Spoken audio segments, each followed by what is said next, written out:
महीने से फ़लस्तीनी बच्चे जिस तरह उन्हें ज़िबे किया जा रहा है, जिस तरह उन्हें काटा जा रहा है, बड़ों को, बच्चों को, बूढ़ों को नहीं बख्शा जा रहा।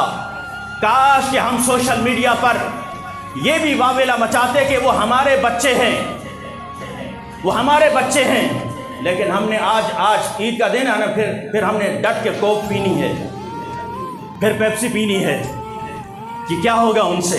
कौम क्या आवाज बुलंद करेगी जो फ़लस्तीन की कटती हुई लाशों को तो देखकर न रो सकी, लेकिन एक मैच हारने पर वो धाड़े मार मार के रोते रहे।